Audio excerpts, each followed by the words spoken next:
আরে এই সকাল সকাল গরুটাকে কে ছাড়লো? কার গরু ওটা? ওই গরুটা আমার জমিতে 12টা বাজিয়ে দিবে, সমস্ত ফসল তো দেখি শেষ করে দিবে। যাই, গরুটাকে মেরে তাড়িয়ে দেই।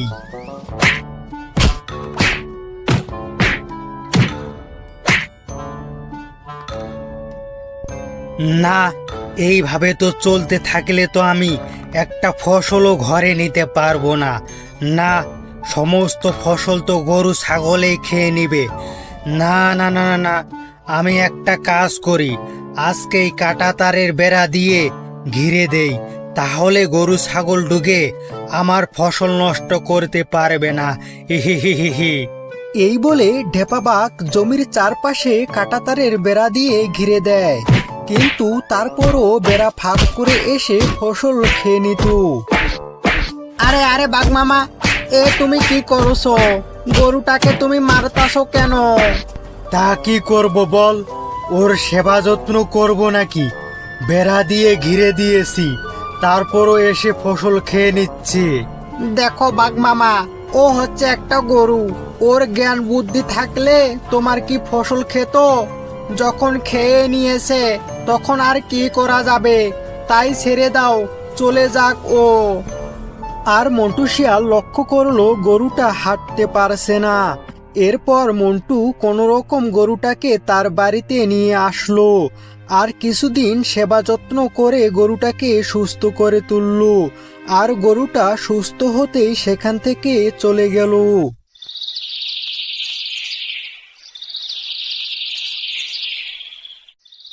আর একদিন হঠাৎ দেখে মন্টু শিয়াল তার ফসলকে কে যেন খেয়ে নিয়েছে।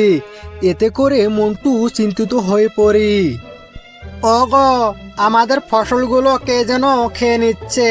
আমি একটা কাজ করি, আজকে সারাদিন পাহারা দিব। শোনো, আজ রাতেই ভালো করে পাহারা দিবে, কোনোভাবেই ঘুমিয়ে পড়বে না। সে জানোয়ারটাকে দেখে ধরে ফেলবে। ঠিক বলেছ বউ, আজ আমি ভালোভাবে পাহারা দিব। এই বলে মন্টু জমির পাশে এসে পাহারা দেয়, কিন্তু এই সুন্দর রাতে মন্টুর কখন যে ঘুম চলে আসলো সে নিজেও বুঝতে পারলো না।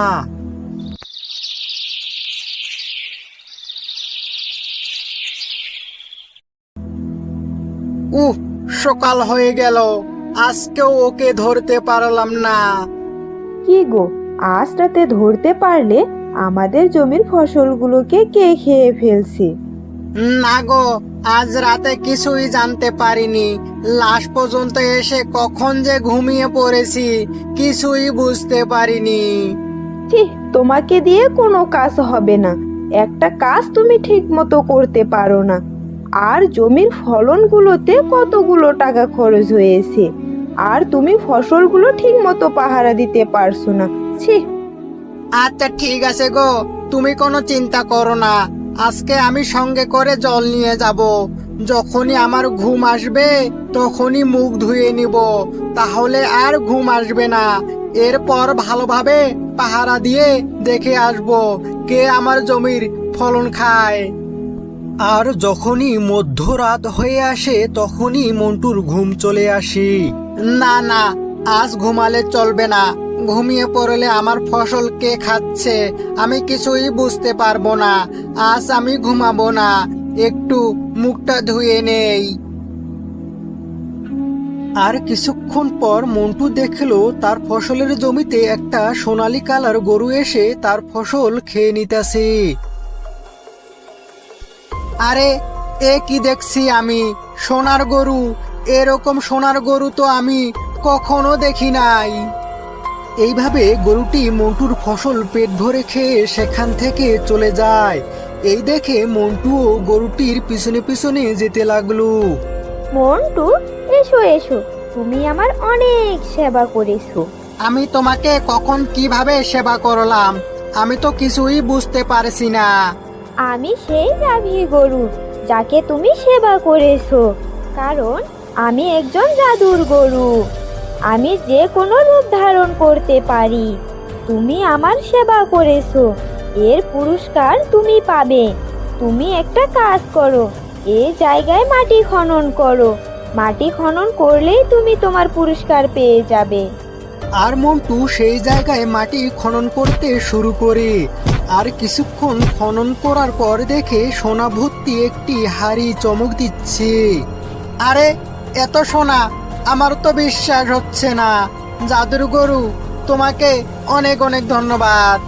তুমি যে উপকার করেছো সে উপকারের কাছে এগুলো কিছুই না। আমি প্রতিদিন তোমার ফসল খেতে আসব আর তোমাকে সোনা দিব, আর তুমি এই সোনাগুলো নিয়ে চলে যাও।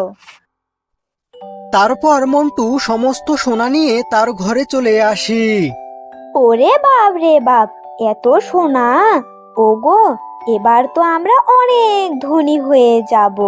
কিন্তু এত সোনা তুমি কোথায় পেলে গো, বলো তো?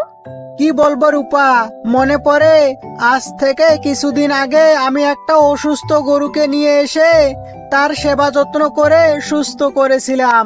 সেই গরুটি আমার জমিতে এসে আমার ফসল খাচ্ছিল। আর মজার বিষয় হলো ওটা আর সাধারণ গরু নেই, সোনা রূপে জাদুর গরু। সেই গরুটাই আজকে এতগুলো সোনা দিল আমাকে। আর হ্যাঁ রূপা, খবরদার কাউকে কিছু বলবে না। আর গরুটি বলেছে আমার জমিতে প্রতিদিন ফসল খেয়ে আসবে আর আমাকে সোনা দিবে। আর এইভাবে প্রতিদিন গরুটি মন্টুর ফসল খেত আর মন্টুকে সোনা দিত। এইভাবে কয়েকদিন যেতেই গ্রামের সব থেকে ধনী হয়ে যায় মন্টু। আর মন্টুর এত উন্নতি দেখে তার প্রতিবেশী ঢেপাবাগ আসে। আরে ভাগ্নে, কি ব্যাপার, লটারি লেগেছে নাকি? এত অল্প সময়ের মধ্যে এত ধনী কিভাবে হলি? আমাকে উপায় বলে দাও, আমিও যেন অল্প সময়ের মধ্যে ধনী হতে পারি। এরপর মন্টু শিয়াল সমস্ত কথা খুলে বলে। ভাগ্নে, তাহলে এই ব্যাপার, তাহলে ঠিক আছে ভাগ্নে, আমি এখন আসি।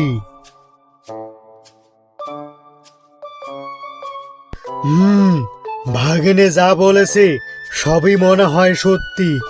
আমি একটা কাজ করি, আমার কাঁটাতারের বেড়াগুলো খুলে দেই, তাহলে জাদুর সোনার গরু আমার জমির ফলন খেয়ে আমাকে সোনা দিবে। কাঁটাতারের বেড়াগুলো খুলে দিয়ে ঢেপাবাগ তার জমির পাশে বসে থাকে আর অপেক্ষা করে জাদুর সোনার গরু কখন এসে তার ফসল খাবে। আর অনেক সময়ের পর জাদুর সোনার গরু এসে তার ফসল খেতে শুরু করে। এতে করে ঢেপাবাগ অনেক খুশি হয়। আরে বাহ, আমার তো কপাল খুলে গেল, এবার আমিও সোনা দানা পেয়ে ধনী হয়ে যাব। আর গরুটি ফসল খেয়ে যখন যেতে শুরু করলো তখন ঢেপাবাগ পিছনে পিছনে যেতে লাগলো। কি ব্যাপার, তুমি আমার পিছনে পিছনে আসতেছো? মনে পড়ে সেই দিনের কথা যখন তোমার জমিতে ফসল খেতে গিয়েছিলাম? তুমি আমাকে এত মার মেরেছো, তখনই মারাই যাইতেছিলাম, কিন্তু মন্টু এসে আমাকে বাঁচিয়েছিল। তবে তোমাকে আমি কিছুই বলবো না, তুমি চিন্তা করো না। তুমি একটা কাজ করো, এই জায়গায় মাটি খনন করো, তাহলে তুমি তোমার কাজের পুরস্কার পেয়ে যাবে। আর কিছুক্ষণ খনন করার পরে ঢেপাবাগ একটি গুপ্তধনের হাড়ি পেল। তুমি এ হাঁড়িটা নিয়ে যাও, আর হ্যাঁ, খবরদার এ হাঁড়িটা রাস্তায় কোথাও খুলবে না। তোমার ঘরে গিয়ে দরজা জানালা বন্ধ করে তারপর খুলবে। এখন তুমি যাও, কেমন? আর গুপ্তধনের হাড়ি পেয়ে ঢেপাবাগ অনেক খুশি হলো আর হাড়িটি তার ঘরে নিয়ে আসলো। আর নিজেকে আমি সামলাতে পারছি না, এতক্ষণ হয়ে গেল, হাড়িতে কি আছে এখন পর্যন্ত জানতে পারলাম না। আর সহ্য করতে পারছি না, মনে হয় অনেকগুলো সোনা আছে, এক্ষুনি খুলে ফেলি। যেই না হাড়ির মুখটা খুললো আর তেমনি সঙ্গে সঙ্গে মৌমাছির ঝাঁক বেরিয়ে এসে ঢেপাবাগের উপর হামলা করে দিল। এ রে বাপ রে বাপ, এ কি হচ্ছে? আমি মরে গেলাম রে! এই এই যা যা যা এখান থেকে যা।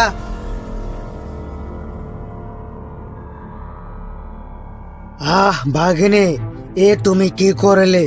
আমার সঙ্গে বাটপারি করলে তুমি। বললে গরু ফসল খাওয়ার পর সোনার হাড়ি দেয়, কিন্তু আমাকে সোনার হাড়ি তো দিল না, উল্টে মৌচাকের হাড়ি দিয়েছে। ভাগ্য আজ আমার অনেক ভালো, বেঁচে গিয়েছি, নয়তো মৌমাছিরা কামড় দিয়ে মেরে ফেলতো আমাকে। না বাঘ মামা, আমি তোমার সঙ্গে প্রতারণা করিনি। আমি যা বলেছি সব সত্য, কিন্তু সেই জাদুর সোনার গরু তোমাকে যে কেন মৌচাকের হাড়ি দিয়েছে আমি কিছুই বুঝতে পারলাম না। মনে হয় তোমার এটা কর্মের ফল হতে পারে। হ্যাঁ ভাগ্নে, তুমি ঠিক বলেছ, এটা আমারই কর্মের ফল। এখন আমি বুঝতে পারছি। তাহলে বন্ধুরা, আমরা এই গল্প থেকে এই শিক্ষা পাই যে যে যেমনই কর্ম করবে সে তেমনই ফল